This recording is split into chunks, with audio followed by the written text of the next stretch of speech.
குருவே, கடவுளின் பேரை சொல்லி அடியவன் ஒரு விண்ணப்பம் சொல்வேன் கேளாய். தேரினில் வந்தவருக்கு சீரோம்பு கதையை கேட்க கடமையில் கணிப்பெடுத்து கை கூப்பி நின்றேன் பாராய். முந்தி பிறந்தவன் நான், முதுநூல் தரித்தவன் நான், சங்கும் பறையனும் நான், ஜாதிக்கெல்லாம் மூத்தவர ஜாம்பகனான், அரிநூல் பரிநூல் தரிநூல் தரித்தவனான். அந்த ஹரிச்சந்திர மகாராஜனை அடிமை கொண்ட வெட்டியா நான் தான் சுவாமி. நீர் தோன்றி நெடும் கடல் தோன்றியது, ஊர் தோன்றி உலகம் தோன்றியது.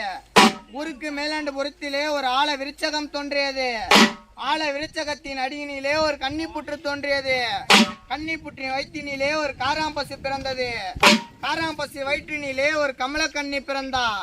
கமலக்கன்னி வயிற்றினிலே ஓடப்பட்டதாக 400,000 கோடி, நடக்கப்பட்டதாக 9,000 கோடி, பறக்கப்பட்டதாக 12,000 கோடி.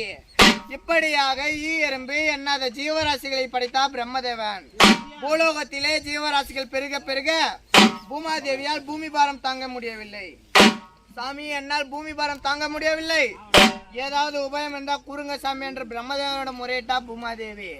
உனக்கு எந்த உபாயமும் கிடைக்காது, கைலாயம் சென்று சிவபெருமான் முறையீடு, உனக்கு உகந்த உபாயம் கிடைக்கும் சொன்னா பிரம்மதேவன்.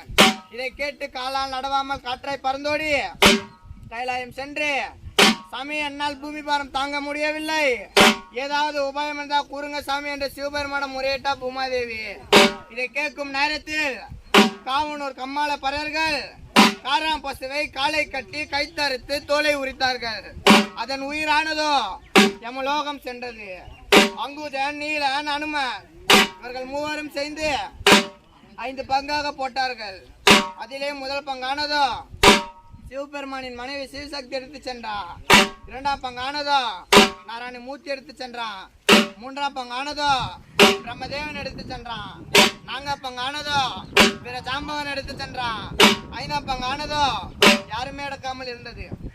அதை பார்த்தா சிவபெருமான், இந்த பூலோகத்திலே பூமாதேவின் பூமி பாரம் தீர்க்க வேண்டும், இந்த காராம்பசின் மாமை செய்தன அறிய வேண்டும் என்றால் யாரை கேட்டால் தெரியும் என்று யோசித்து அடே வீரஜாம்பகா என்று கொடுத்தா சிவபெருமான்.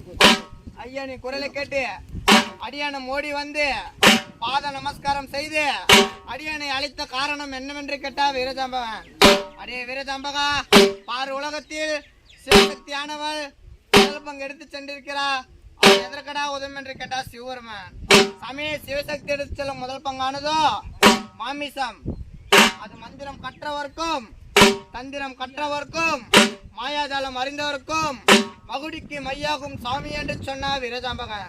அடே வீரஜாம்பகா, நாராயணமூர்த்தி எடுத்து செல்லும் 2ஆம் பங்கு எதற்கடா உதவும் என்று கேட்டா சிவபெருமான்.